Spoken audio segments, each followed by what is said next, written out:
All right. Good morning, everyone. Thank you so much for showing up to this amazing interview we got going on. This is a space where we share powerful stories of those who served, as well as sacrifices and legacies, they carried with them. I'm your host today, Robert Williams, and today we're honored with speaking with Jack, a VO-67 veteran whose journey took him from being drafted into the Navy to flying missions that were not only secret, but at times life-threatening. His story is one of courage, camaraderie, and resilience, and I'm excited for us to hear it straight from him. My first question is, where did you grow up and what was life like for you as a kid? Well, I grew up in a little town called Evansburg, Pennsylvania, small town of about 3,500 people. Went through the various preschool, high school, and so on and so forth. And I guess I had a very normal life as a kid growing up. I spent a lot of time out in the woods camping, a lot of time with my dog doing things, and just enjoying life. I even had a girlfriend too. Nice. And what kind of influences around you, i.e., family, school, or community, shaped your early years? Like what kind of molded you into like the teen years? Well, I'm sure my education did. I grew up as a Catholic and was very much into the church. It was easy to be a good kid back in those days, if you know what I mean. Today's kids have a lot of struggle, so it wasn't much of a challenge. I didn't. I got in trouble a few times, but they were minor events. I just breezed through life. Now, before the draft, did you ever imagine yourself in the military or even aviation? Well, when I was about 13 or 14, my dad spent $20 to pay for a Piper Cub flight out at the local airstrip. And boy, I tell you, that was exciting to me. And at that point, I said, you know what? I know I want to be a pilot. Nice. So, how did you end up in the Navy of all places, when you were drafted? Well, let me back up just a little bit. I went through high school and I got to go to college for 2 years as an engineering major. And then after 2 years, I heard somebody saying, "Go west, young man." So I got in my car and I drove out to California from Pennsylvania. And wow, what a place that was. Gas was 20 cents a gallon. And so I started working as a grease monkey and a gas jockey. And then I had another job working as a assembly parts technician, then another job working as a draftsman. Jobs were plentiful. I had a really nice car, really nice job, nice apartment. Life was good, really good. And then I got my draft notice. Oh no, I didn't want the draft notice because life was good. hmm Well, needless to say, I had to go take my physical, passed a physical. And in those days, you were given 30 days to decide which particular Army or Navy or Air Force or Marine Corps unit you wanted to join. And I had a Navy base nearby, plus I liked the idea of having three hots in a bunk every night, as they say, and not being in a foxhole. So I opted for the Navy. hmm And I was in what's called a 6-2 program, where I had to serve for 6 years of duty as a reservist, and then 2 years during that time I would have to go to Vietnam. Well, that was good to me because that means I didn't have to go to Vietnam right away. So I opted for that program, and I went on weekends, and I actually went through the ranks as an enlisted man, became an E2. And one weekend I'm out there and I see this big sign off in the distance on a billboard that says, "Uncle Sam needs you to fly his airplanes in Vietnam. All you need is 2 years of college." Wow, I had 2 years of college. Make a long story short, I applied for that program, got accepted, and ended up in Pensacola, Florida in basic flight training. That would have been in 1965. Mm, okay. Now, what was it like finishing flight training and then being assigned to the P2 as your operational aircraft? It was very exciting. I was in a P2, P as in Papa, Papa 2. hmm Right. I was a little bit disappointed because I did quite well going through the training command and my grades were good. But in those days, it was the needs of the service. You know, one weekend they needed more helicopter pilots, another week they needed more fixed wing, another week they might need a lot of jet pilots, whatever. So, so I got assigned to fly the P2, which was okay with me. I figured, well, it's a big airplane environment. I'll be able to go to the airlines when I'm finished, so no problem there. And before I could go there, I had to go through navigation school to learn how to navigate day and night using celestial navigation and the sun. Went through that for about 6 weeks, and then I hopped in my car and drove west to San Diego, California. And I joined what's called the RAG, the RAG, Replacement Air Group, where I would learn to fly the P2. So I had a buddy who was pretty much going through the same training as I was, and we were together almost most of our early careers. His name was Tom Wells, really good buddy. We went through everything together. Well, we're in ground school one day, about 2 or 3 flights into the syllabus, and a lieutenant commander walked in and he said, "I need 3 volunteers." Well, the obvious question was, well, for what, sir? Well, to join a squadron called VO-67. Well, what do they do? Well, I can't tell you. Well, to me, VO means observation. And he said, well, it's not observation, it's different than that. And I said, well, can you tell us anything? Kind of went back and forth, and he said, well, it's a super secret squadron. I can't really tell you much. So I kind of caucused with my friend Tom Wells. We were together, and we said, you know, anything's better than chasing submarines that might not be there, you know, over the ocean. So why don't we opt for this? It could be exciting. So we agreed. So we said, well, we'll take this. We'll volunteer for it. And he said, well, I've got to tell you one thing before you commit. I said, what's that? He said, well, the survival rate is expected to be around 50%. I said, whoa, 50%? What do you mean it's going to be 50%? He says, well, it's a 12 airplane squadron, and we expect that only 6 of you will probably make it back. And Tom and I looked at each other, and we were young and foolish and impetuous, and we said, well, what the hell? We'll be in the 50% that survives, right, Tom? He said, yeah. So we did it.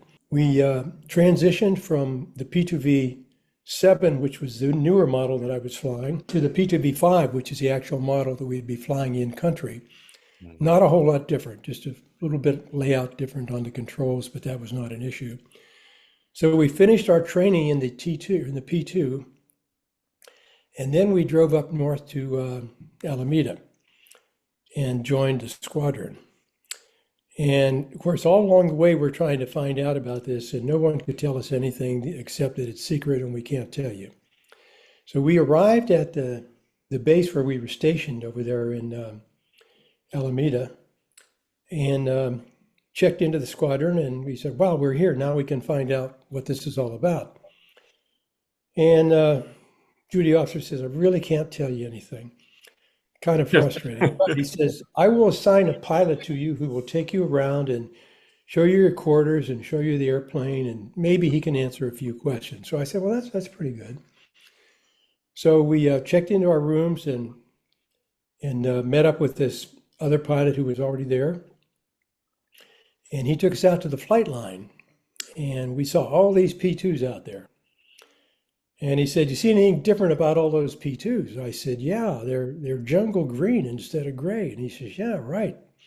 Does that tell you anything? And I said, yeah, it sort of does, yeah. Well, what else can you tell us about these airplanes? And he says, well, they have self-sealing gas tanks. Whoa, what's that about? Well, if you take a direct hit, you know, the gas tank won't explode. I said, well, that's good.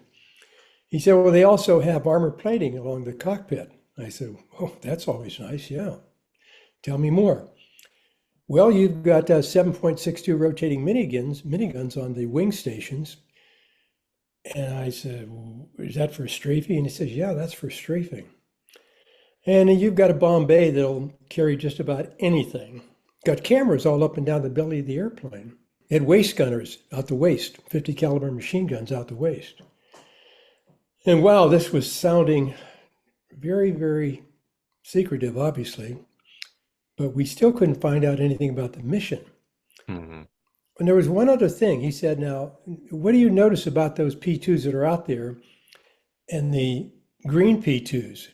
I looked and I looked and I said, well, the tail boom on the P2 is missing, this big gray tail boom, which is about 6 or 8 feet long. I said, what's that all about? And he says, well, we took those off and we replaced it with a chaff dispenser. I Oh, said, wow. what? You mean that thing that spews out aluminum foil so that the missile hits that instead of the airplane? He says, yeah, that's what it is. Well, bottom line is we looked at this and we said, we can do just about anything except dogfight. I mean, this airplane was equipped to do anything. So we found out we were going to be doing interdiction missions. Now, I learned a new word, interdiction. That means we're going to try to stop the bad guys on the Ho Chi Minh Trail. So we went through a couple months of training up there. Uh, Part of that time was spent learning how to use the Norden bomb sight, if you've ever heard about that. That was a World War II bomb sight that was used very effectively when the US and Allies bombed the Germans during the World War II. And this sight was used from 20 to 30,000 feet up, and in pinpoint accuracy, you could hit a 30 by 30 square quite easily with this bomb sight. We learned how to do that. We even flew a couple of night missions because, by the way, we had what was called terrain avoidance radar on the nose of the airplane, Hmm. which basically means at night you could fly at 50 feet and avoid the terrain by using this radar. Well, that scared the hell out of us. Bottom line is, make a long story short, we never really used that terrain avoidance radar. We had it, but we never used it because our mission was going to be daytime only. So sometime around October, September, 9 of our airplanes took off out of Alameda. A couple of days later, 3 of them took off. Here we are, 12 airplanes flying across the Pacific, hopping from island to island, refueling, spending the night. We finally arrived in the Philippines. And again, we asked, what are we going to do? And we got no answers. So after one night rest there, we got on our airplanes. We flew further west to a base in Thailand, in northeast Thailand, called Nakhon Phanom, NKP. Hmm. And that was an Air Force base. And I remember my feelings flying over that base, looking down and saying, my God, this looks like something right out of World War II.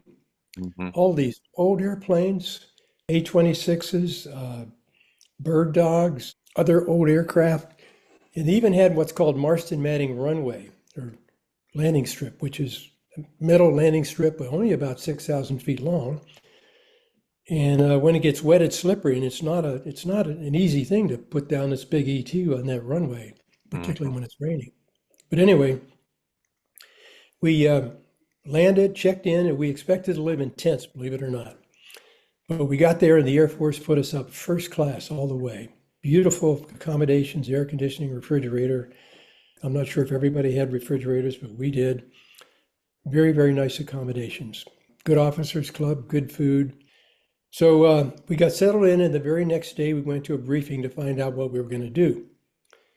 And we were told that we would be flying up and down the Ho Chi Minh Trail in Laos, a country with which we were not at war, and dropping sensors to detect any kind of traffic that would be on that trail. This would be foot traffic, truck traffic, buses, bicycles, whatever, people. These sensors were so powerful that they could actually pick up the language that people were talking. They could pick up footsteps. It's amazing what technology we had back in '65. So that sounded kind of interesting. And by the way, I was a pilot, but in this mission, I had to be a bombardier. So I would be flying in the nose of the aircraft where the bomb site was, Hmm. and I would be hitting the pickle switch when we got over the target area. So, Now, I don't mean to interrupt. go ahead. So with all that, I want you now to walk me through your first set of missions flying with an Air Force FAC Right, pilot over the combat areas. right. We flew with forward air controller pilots in a push-pull Cessna over Laos with the main objective of learning the lay of the land because we had minimal navigation aids.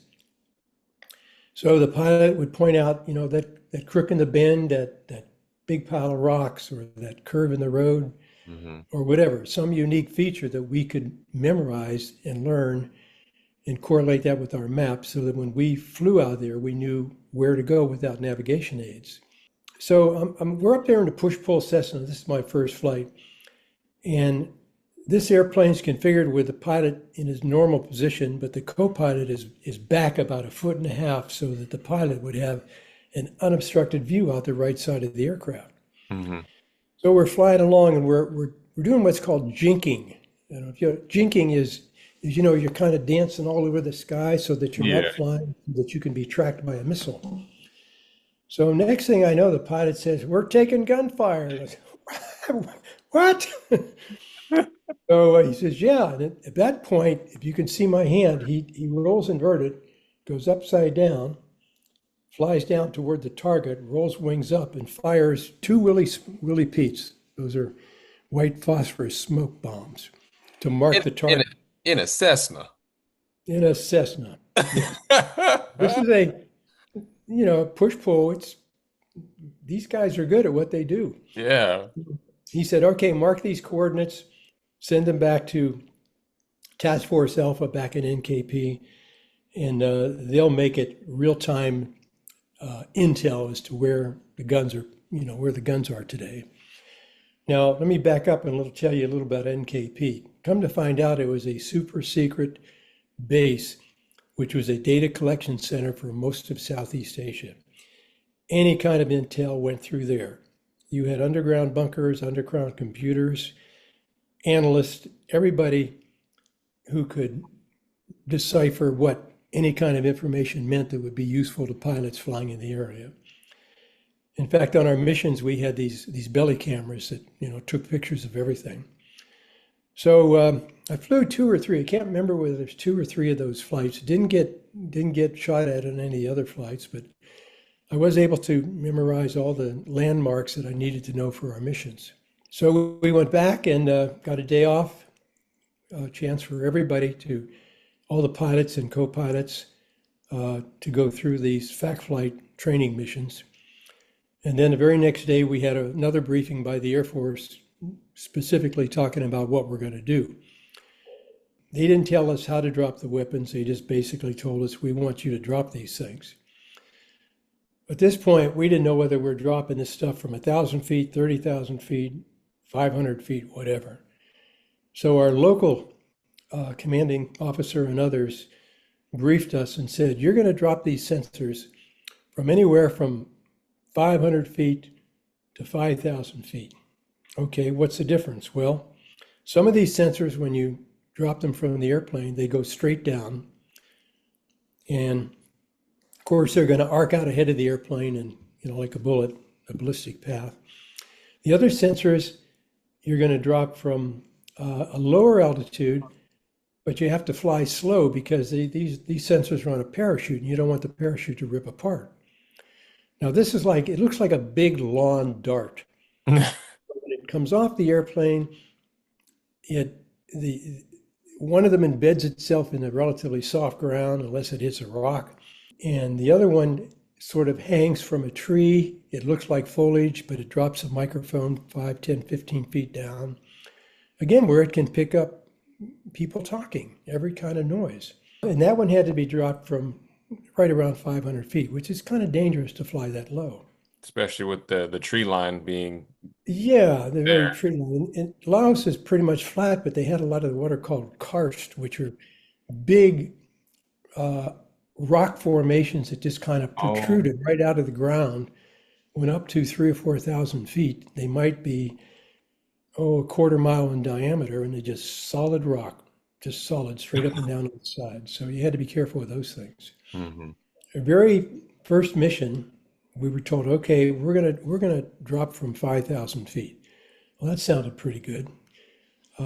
Because as far as any aircraft, we had 23 millimeter, 37 millimeter, and radar controlled gunfire out there to contend with. But we figured, well, at 5,000 feet, we'll at least be out of the small arms fire. So we launch and we're told to fly out a heading of, let's say, 090, for instance. And we would depart NKP and fly out the 090 radial or whatever radial would take us to what would be our initial point, which was an area that we could visually identify. And then we would turn the aircraft to a heading that would take us right over the drop. And that would be 2 or 3 minutes away from the drop. Now, we were flying everywhere at 250 knots with two turning and two burning. We had two jet engines on that P2. They were operating at 98%, and our reciprocating engines were operating at pretty much right around climb power, and we were hauling as fast as we could go at around 250 knots. Problem is, we had to slow down for the drop. So we got the aircraft slowed down, and that gives us more exposure to ground fire. So I'm in the nose, I pick up the IP, and I'm steering the airplane toward what I think is the target area. Now, it's not like there's a big sign out there that says target area. We're looking Drop 80% of here. the time, green canopy. Green canopy, you can't really pick out a target. You just have to trust your heading and your Hmm. timing. So we would start the clock and fly in for estimated 2 minutes, 2.5 minutes, however long we figured it was from the IP to the target. And then we would drop using the Norden bomb sight. Well, again, up at 5,000 feet, and these sites are meant to be used at 20,000, 25,000 feet. So your sight picture is quite a lot different. And again, you're looking not at buildings, but you're looking at green canopy. So it's really, really hard to know if you're near the target or not. But again, we use timing. So the Norden bomb sight was configured such as it could steer the airplane. In other words, in the bombardier seat, I could turn the sight a couple degrees left and right to steer the airplane to make sure we stayed on heading. I couldn't control altitude. I could only control the heading. So I Hmm. would line us up with as best I could at the target. And then when time came, using the bomb sight would automatically trigger the drop. And once bombs away, then we would climb out steeply as we could, full power, Hmm. and head back toward the base. Now that's a pretty vulnerable time, starting with, you're at 5,000 feet, you're going to climb to 6, 7, 8, 9,000 feet or wherever. In some cases, we would drop way down. It all depended. Anything we could to stay out of where we thought the gunfire was going to be coming from, or whether there was radar controlled gunfire or whatever. Hmm. So it became kind of exciting, and after a few flights, I kind of got the hang of it. Um, when it came time to drop some of the parachute type sensors, we had to fly at 500 feet, and again, very, very vulnerable to gunfire. So we learned that altitude was our friend. Sometimes we would take off and fly at 50 or 100 feet above the treetops and then pop up to 500 feet, do our drop, and then back down to 50 or 100 feet above the treetops. Now, this is tough to do in a big airplane, but we had good pilots, and we'd make our way back home then. So this was our routine from pretty much August through Christmas, and then the Tet Offensive. Well, I'm sorry, during that time, we did lose one airplane. Okay. I'm not exactly sure whether it was shot down or what, but we suspect it was shot down, but we lost a crew of nine people. That's hard to take because it's 9 people at one time, and these are guys that we're all rooming with together. We were all very, very close friends. Again, it was hard to take. Coming up on Christmas, Bob Hope came to NKP with his entourage, all those good-looking women. And we were all encouraged to write home and tell our families what a wonderful time we were having in Southeast Asia. And we have pictures to prove it, all these beautiful women on stage. So Christmas was over. And then, if you remember hearing about the Tet Offensive, the North Vietnamese threw everything they could at South Vietnam and at us. I mean, everything. Flying became very, very treacherous. To make a long story short, we uh, we lost two other airplanes. First airplane was my other roommate, Jim Wan. They got shot down. All nine were lost. So far, that's two crews of nine that have been lost. 10 days later, my other roommate, Tom Wells, he was shot down. Fortunately, seven out of the nine got out, and the plane went down in flames. Not sure what happened to the pilot. They think he got out, but they're not sure. I was beginning to think, oh my God, these are my two roommates. Am I next? Hmm. So we spent a lot of time on our knees praying, and Lord would take care of us. And we flew actually through the very very end of June, and we managed to stay alive. For a while there, we had F4s that would fly alongside of us and fly in front of us and drop a curtain of smoke along the trail, along the path, so that we were protected from being visually seen from the left or right. But of course, we couldn't from forward or behind us, but that helped a little bit, Hmm. made us feel a little bit safer. And again, we've dropped some ordnance are up at 5,000 feet and some down at 500 feet, and it all depends. We didn't know until the briefing as to exactly what we were going to do. I want to ask, now you said two air crews, two aircraft went down. How was the maintenance platoon?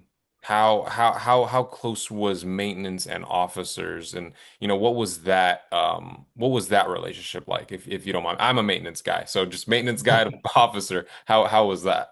So you mean the officers and the enlisted crew, Yeah. okay, the flight crew? It was as tight as could be, Robert, as tight as could be. Our airplanes, I forgot to mention, were in such good shape that we transpacked with 12 airplanes, island hopping across 5 or 6 different islands. Never once had an engine failure, never had a serious problem. Those guys did a great job of keeping those airplanes running. Again, I can't ever remember hearing of an engine failure or anything serious, except what I'm about to describe what happened to me. By the way, we had a plane captain named Parnelli Jones. Hmm. He was so good. He would sleep in the airplane at night to make sure that next morning when we showed up at 7, 8, 9, or whatever, that airplane was in tip-top shape. He'd check all the equipment, check all the ordnance, check the guns, run the engines. All we had to do is do a cursory pre-flight on the outside, get in the airplane and take off. So, and it's one flight in March with Crew 9, Lefty Nordhill and Charlie Guerin. Jim Wagner was the co-pilot, and I was a bombardier. We're on a drop. I think we were at 3 or 4 thousand feet, but I don't know for sure. Maybe 5,000 feet. All of a sudden, we pulled off target, and the port and starboard aft gunner said, "We're taking gunfire, port and starboard." Weird, oh God.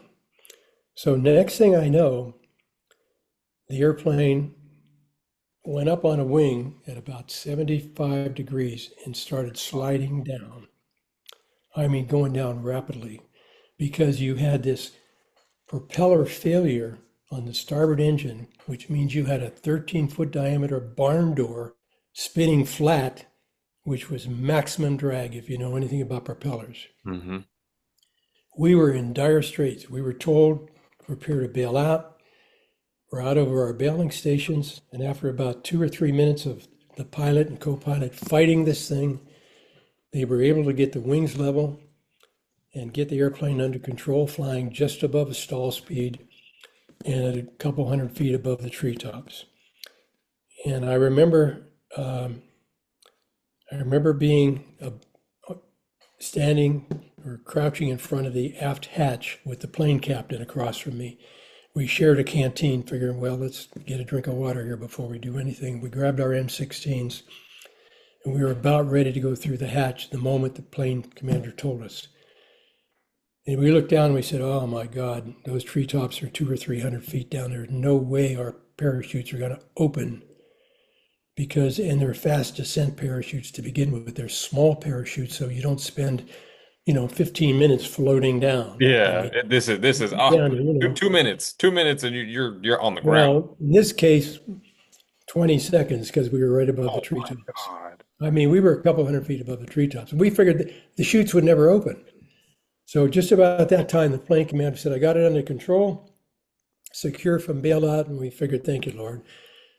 We live another day. Hmm. So we limped back to NKP as best we could. So don't forget, we had two jet engines, one on each starboard and one on the port side that we could use for asymmetric power, which would help us. Lefty, the pilot, was a very experienced lieutenant or commander, excellent pilot, and he was able to drop that plane down and even use a little bit of braking, reverse thrust braking, which is really hard to do with one engine.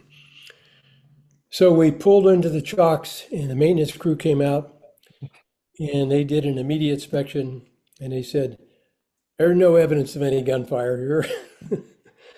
We said, "What happened?" He says, "Well, your governor just, for whatever reason, failed at that time.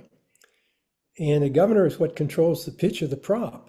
We Hmm. had no control over the pitch of the prop at that point. We couldn't feather it, we couldn't flatten it, we couldn't do anything with it. It was just flat." So again, that was an exciting experience, which could have been very, very easily our fourth aircraft gone down because how close we were before they got the airplane. I mean, it was falling, wings up at about 45, 50 degrees pointed down. And it was amazing he was able to get it under control. That was the most exciting thing that happened to me. Come July 1st, we were disbanded with really about a day's notice. Hmm. Uh, and we started heading back to continental United States. Fantastic tour, stationed with the Air Force. They were great hosts. We had a lot of intramural games, soccer, basketball, whatever it was. We won in most cases. So Just reflecting back, how did being in that squadron and having that camaraderie help all of you through the losses of, I mean, if it's 9-person crews, it's 18 people. How did 20 people, 20 20 people? people altogether. Yeah, Oh, I'm sorry. Yeah. nine, nine, So and nine, nine, and two. Right. Yeah. how did that camaraderie really support you guys? Just making sure you guys were uplifted and just in good Well, spirits. let me say that we were back in those days. We were dedicated officers, enlisted men, serving in the interest of helping South Vietnam avoid a takeover by the North. Uh, we didn't know anything about protesters back at Kent State. We didn't know anything like that because there was no internet, and you know a lot of that information was probably kept from us. Hmm. But we flew our missions, and we thought we were flying for a just cause. Hmm. And again, the camaraderie. We socialized together. We hung out together. By the way, every 10 flights we could go on R&R. So we would go down to Bangkok Hmm. and we would fly as a 9-man crew down there, and we would hot seat with the crew that was already down there, and they'd fly our aircraft back to NKP. So we would have 4 or 5 officers, probably four, and 5, 6, maybe 7 enlisted crew.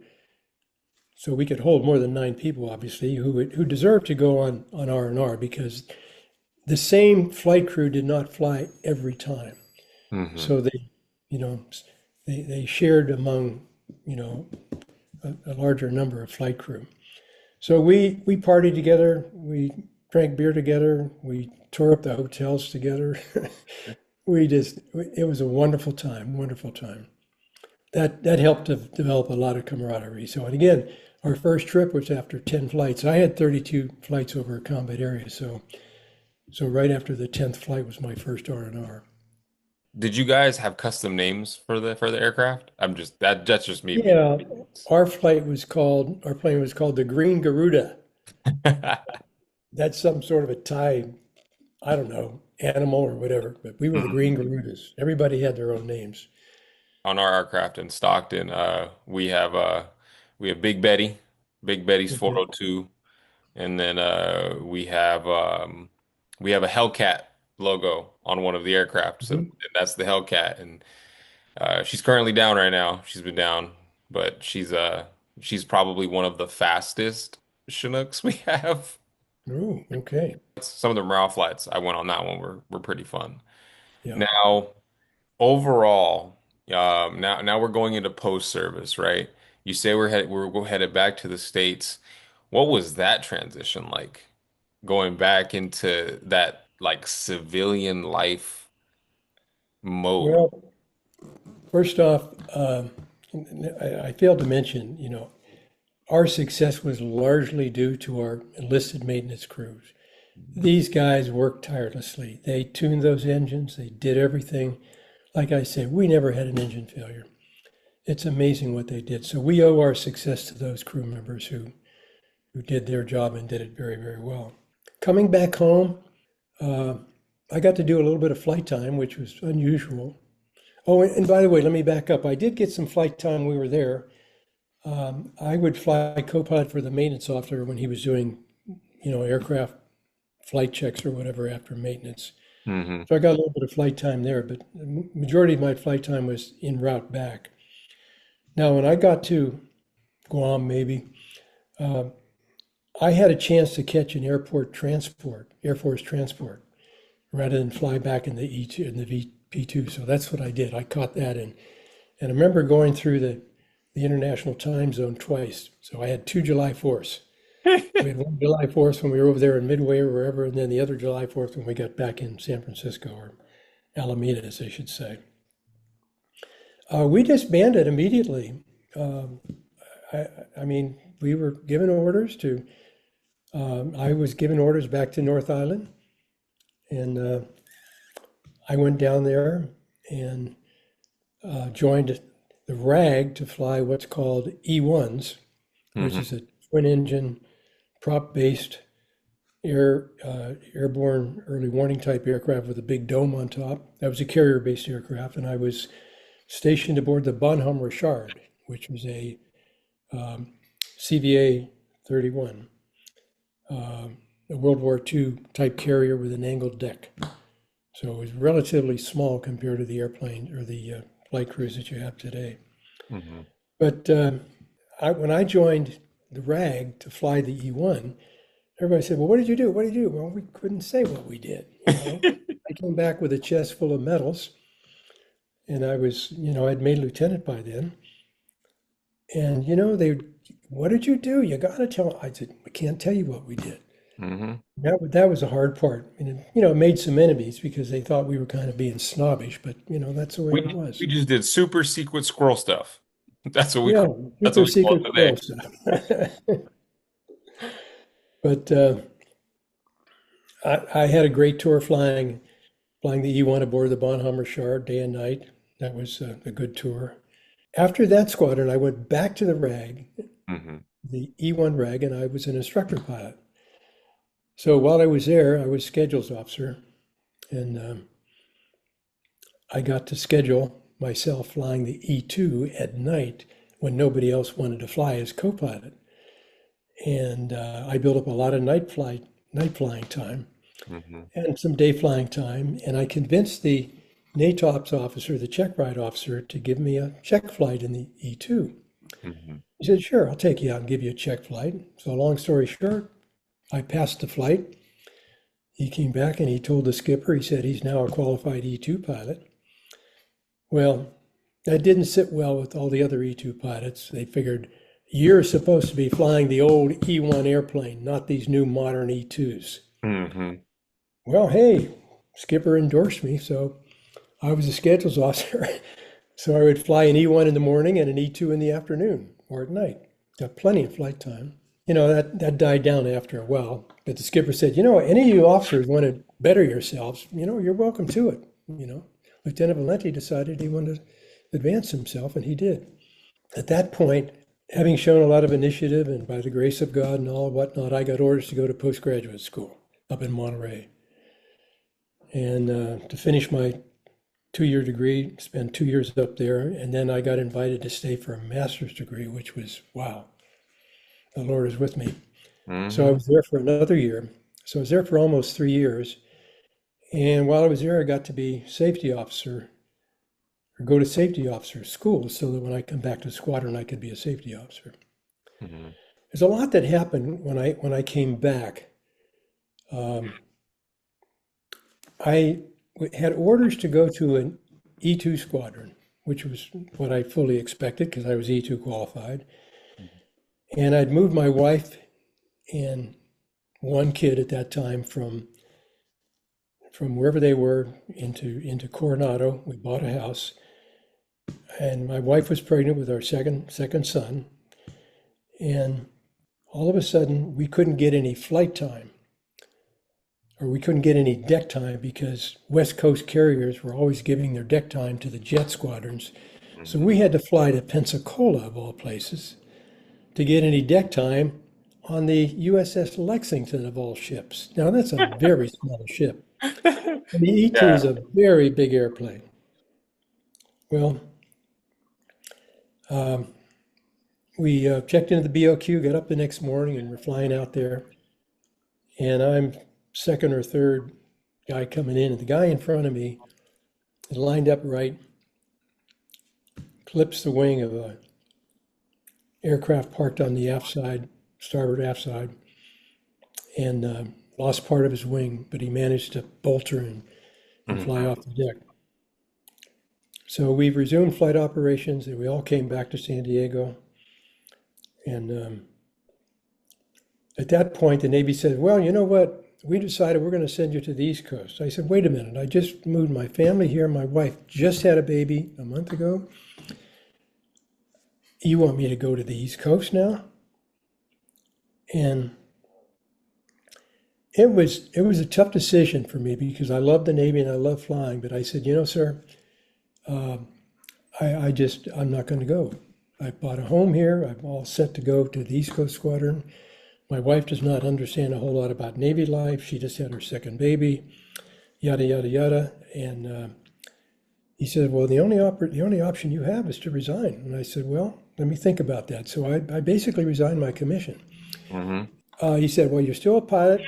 Everything is great, but the Navy's not about to give you another position as a pilot." And I said, "I understand that." And I had just gotten my master's degree in computer science. And Mhm. here I am in San Diego, umpteen thousand places in San Diego where I could get a job with a computer science degree. I mean, it was the best place in the world. I Mhm. wasn't worried. So I had to make a 2-year payback tour. So um, I was assigned to Naval Manpower Analysis Pacific in San Diego, where we analyzed staffing and loading for airplanes and all sorts of things having to do with numbers.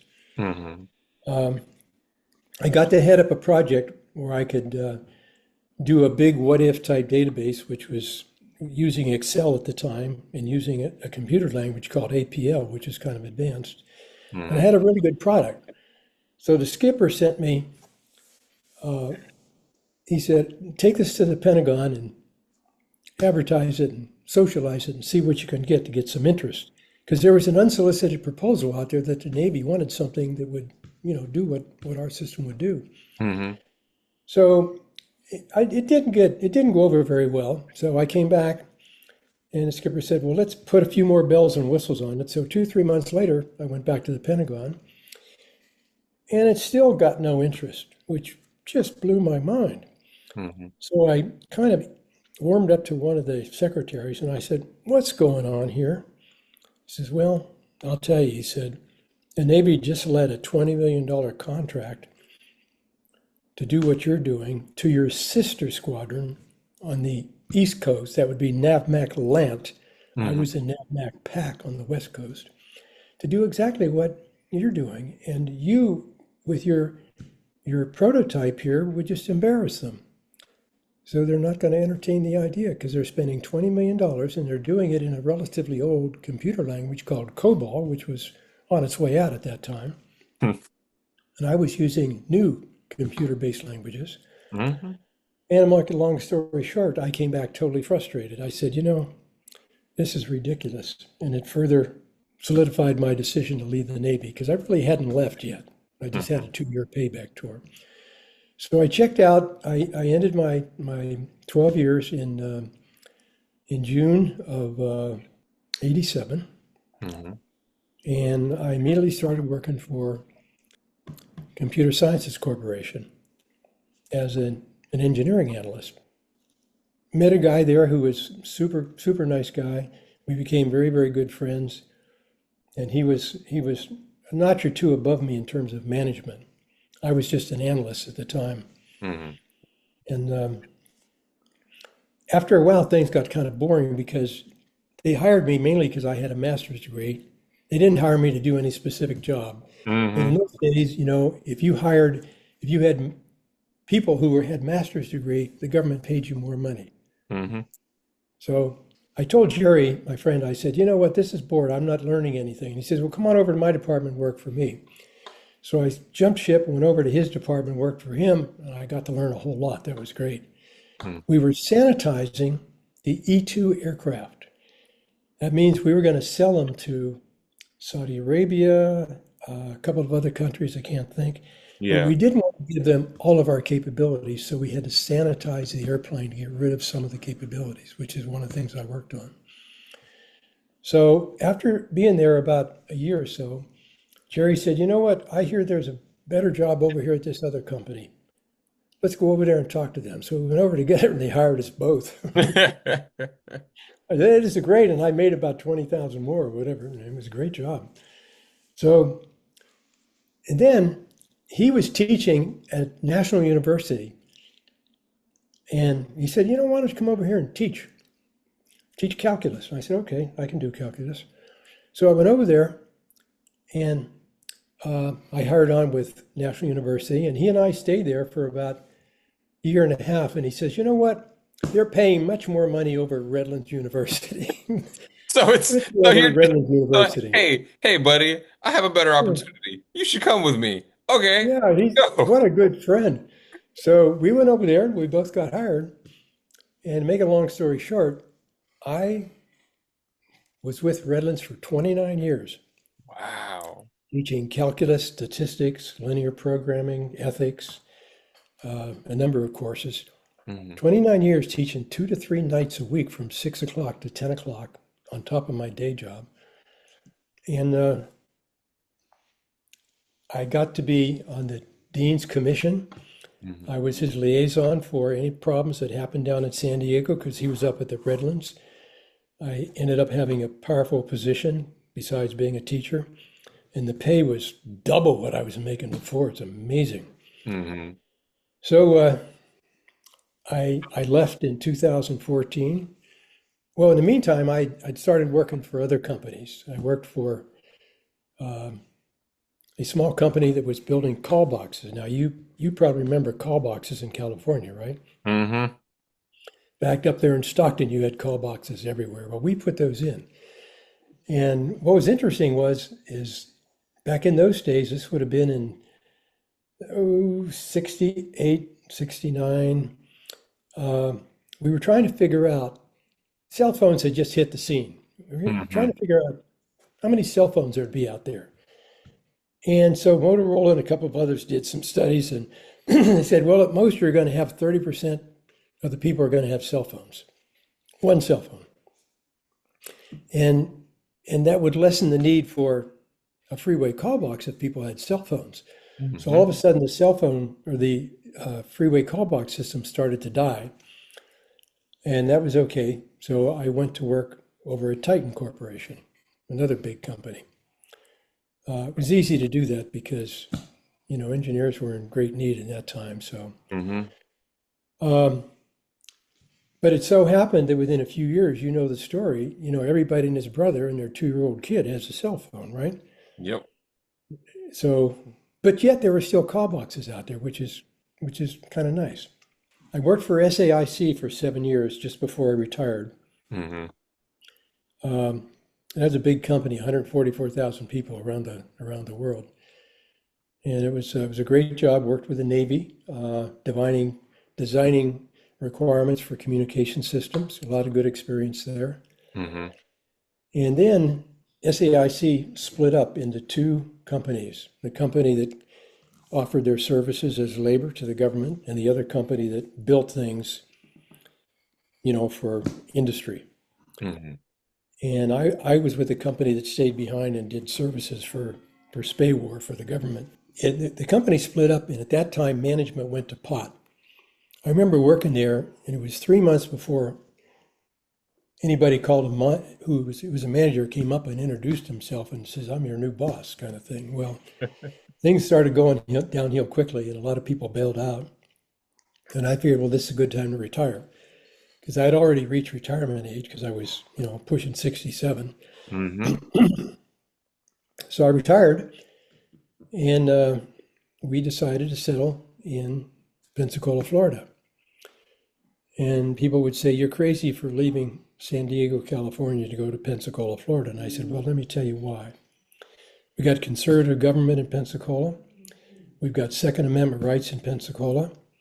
We've got no worry about drought or firestorms because I'd almost been burned out twice in San Diego due to firestorms. Hmm. We don't have earthquakes. We have hurricanes, but at least you have a 3-day warning.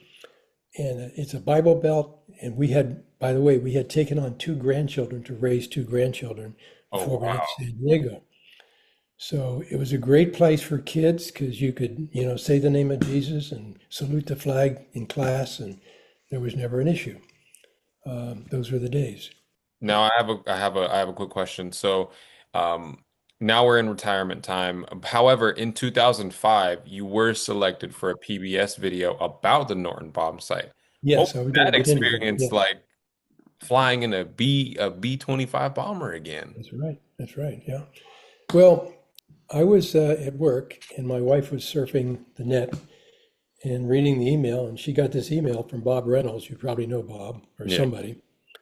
It said, "Hey, they're looking for PBS, Public Broadcasting Station, is looking for a Norden bombsight bombardier qualified."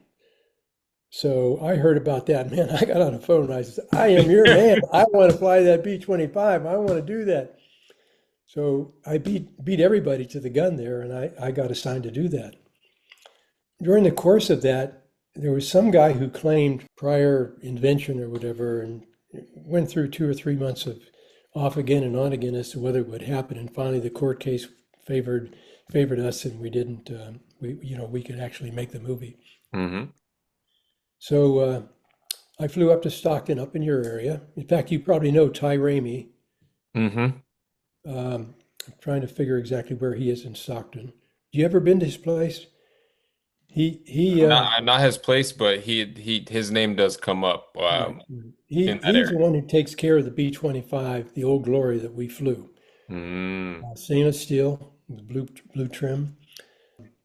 We loaded that things up with bombs and a Norden bomb sight and a couple of 50 caliber machine guns on the side. I think it had 12 50 caliber machine guns, and we had a couple on the side activated, I think. I forget. And it was our intent to go up to Northern California somewhere and drop bombs and strafe and make a movie about it. Hmm. Well, and we were going to have a chase plane, a twin engine, whatever it was, um, being flown by the camera crew. There were 3 camera crew guys and a pilot and a co-pilot were going to be chasing us and recording everything we did. Hmm. So en route up there,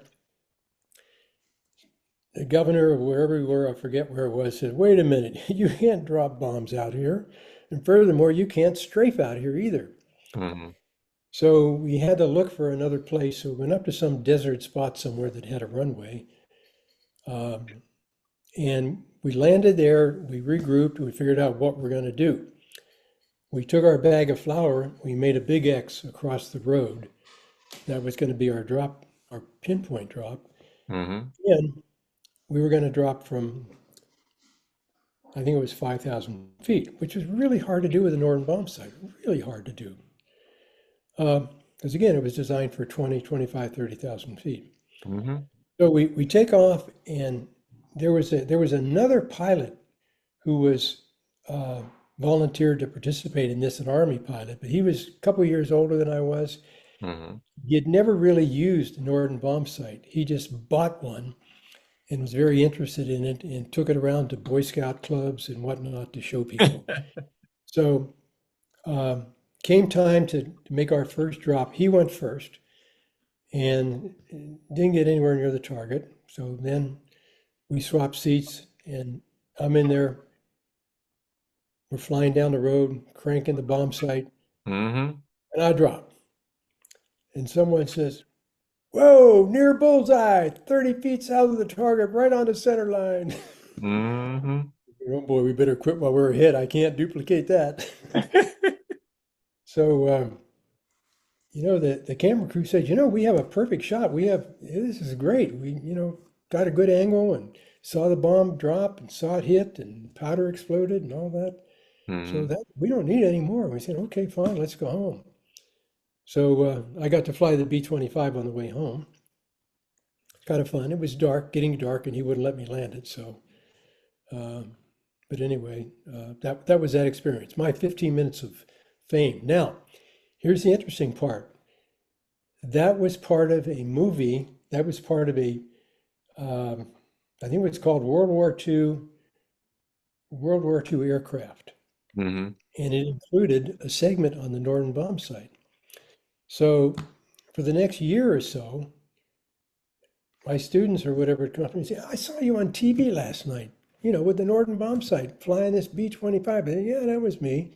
I bet I had 10 people over the next year or two who came up to me and said, recognized that they had seen me on TV. And I didn't even know it was on TV at the time. So I searched and I ordered a video or a CD disc of the whole thing.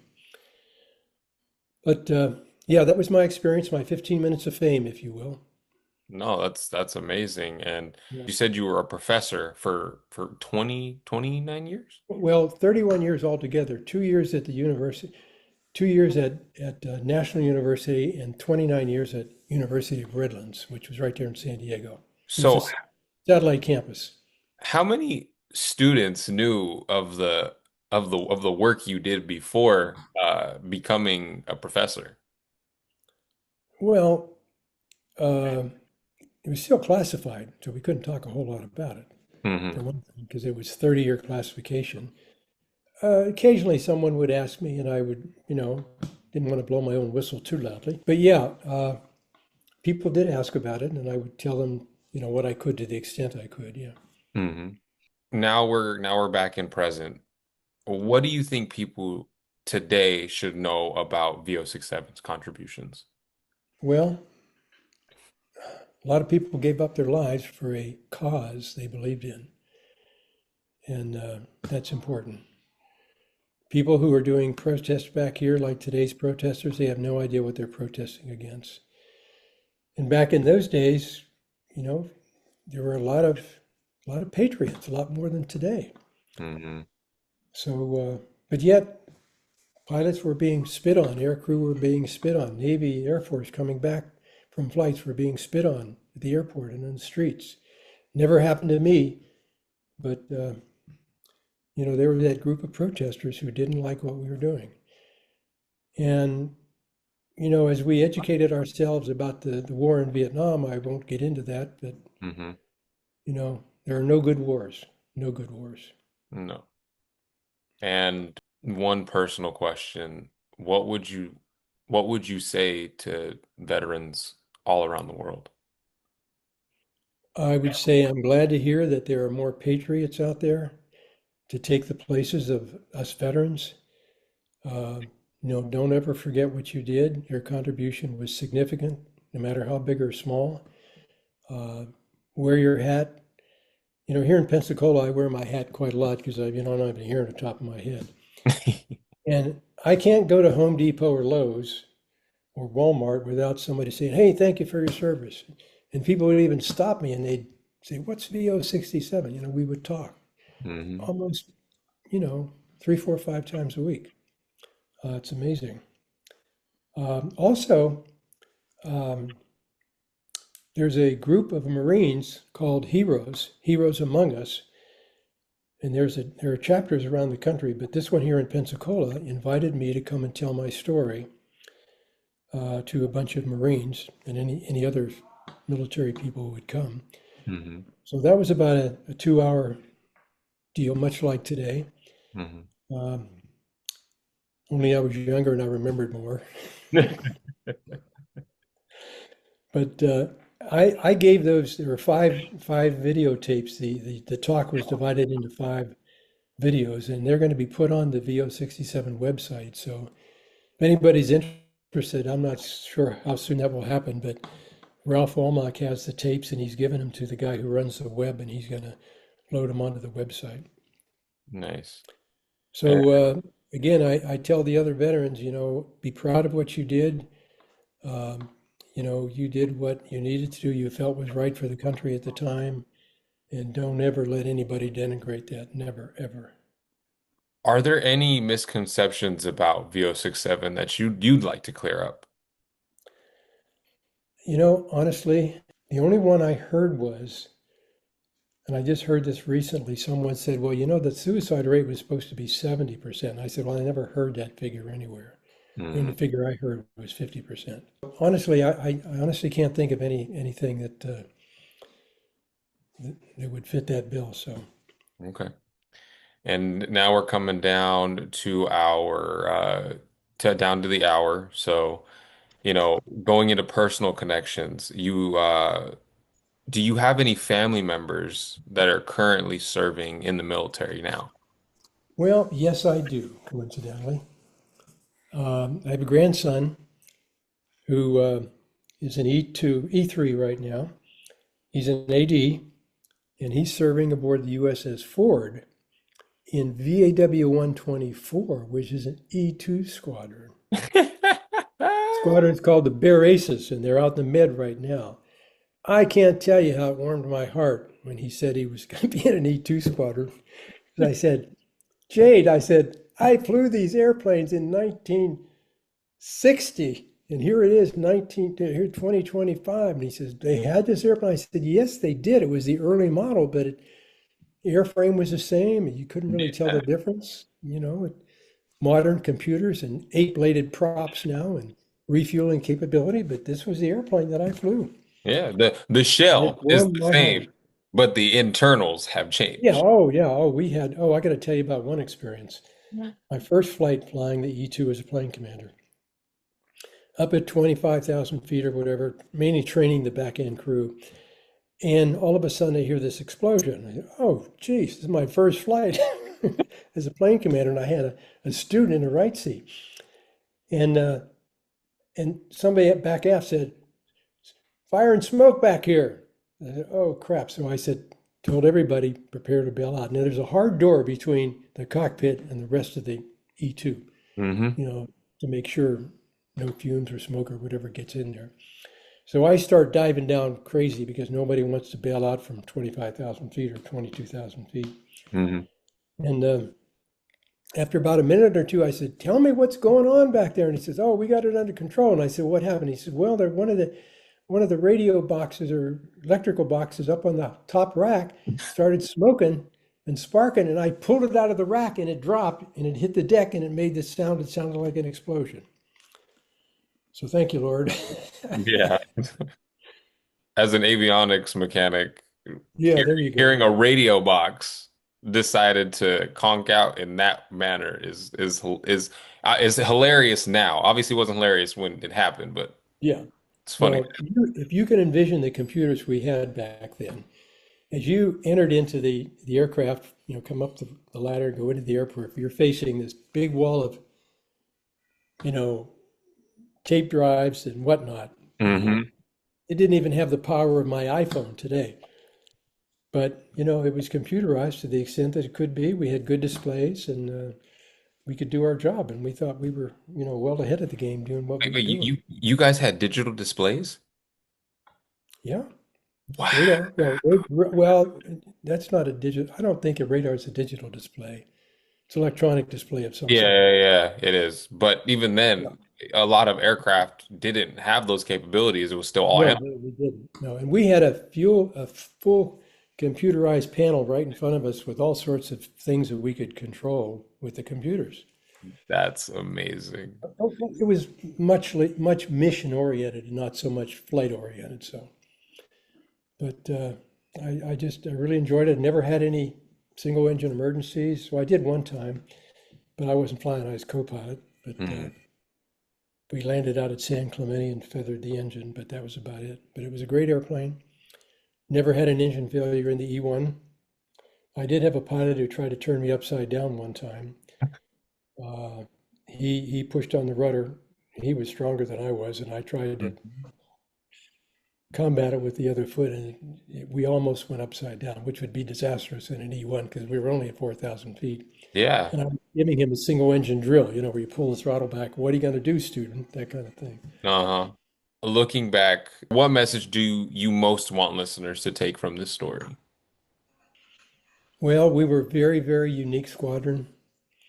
Um, God, everybody was close, everybody was tight, everybody was right up there on top of the mission. We felt we were doing the right thing for the right cause. We were contributing to a war effort.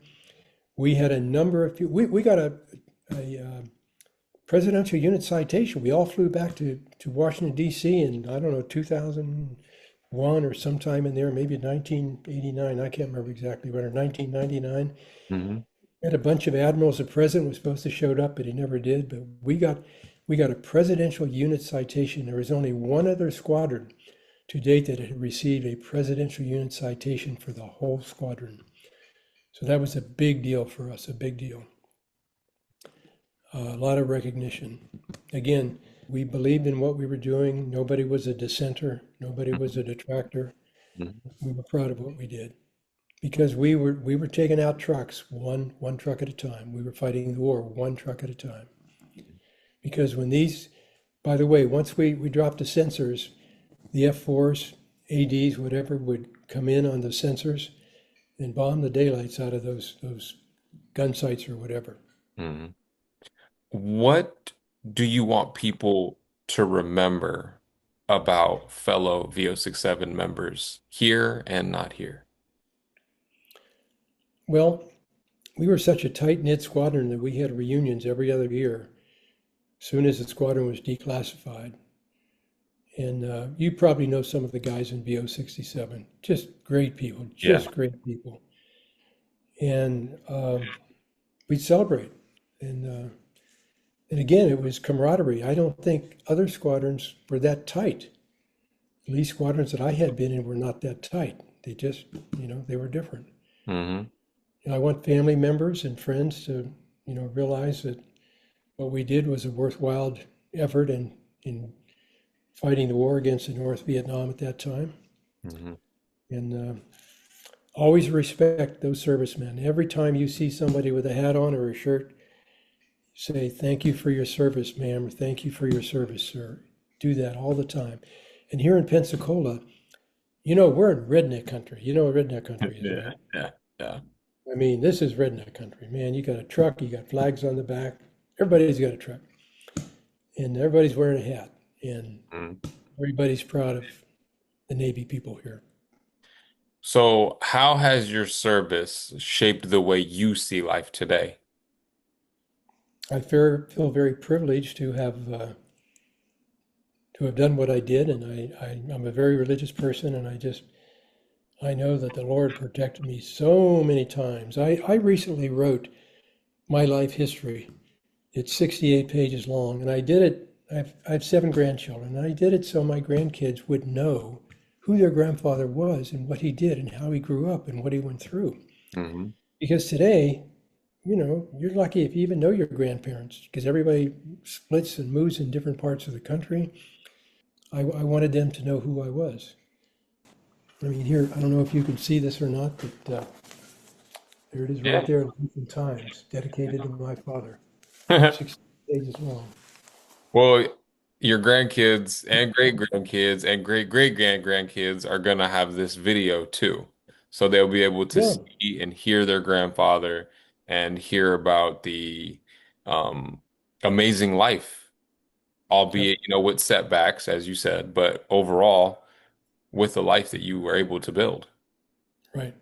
We felt protected by the Lord when we flew. Everybody there was religious. I mean, we just were.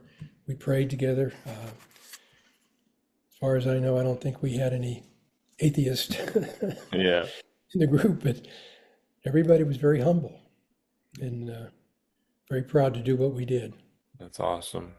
Any final thoughts for veterans or younger generations listening to this podcast or interview? Well, I've heard that the recruitment is way up in all the services now, which is due to our conservative government and the progress that our country is making in that area. And my hat's off to those guys who are going to join the service. And I believe that at this point they're going to be joining for the right reason, because again, they believe in the country, and the country is on a recovery path. And the leadership is such that with God's good graces, it will get there. And they'll be joining a military that appreciates them. As you know, some presidents and vice presidents in the past have not really appreciated the military. In a lot of cases, they were adversaries, but we know that our leaders do appreciate the military and will do everything they can to protect the military and to make sure that they get fair wages and they get treated properly. And that's important. So I think that those things and other reasons are why you're going to see the recruitment continue to soar in the next year or two. Nice. Well, with that being said, we have come to our closing. Again, thank you, Jack, for all of your life history. Your story is one for the records. It is one that I think should be heard by everyone. I've learned a lot from well, me personally, I've been around a lot of VO-67 veterans. Um, and with each person, with each story comes lessons, praises, but also getting to know the past, right? Getting to know Right. the past from the perspective of the soldier. Now, yeah, I'm very honored. I'm very grateful that I got to do this with you today. Well, thank you. I thank you for the opportunity. Again, my hat's off to all the enlisted crew members, the flight crew members. They're all heroes. They're all troopers in my book, and we couldn't have done it without them. All right. Thank you so much, everyone, for watching. This concludes the interview today. If you have any questions, comments, or concerns, you can throw them in the comments below. And if you want to check out more, you can look at the VO67 website. We'll tag that in the description below. Thank All you. right. Thank you, Robert. Appreciate it.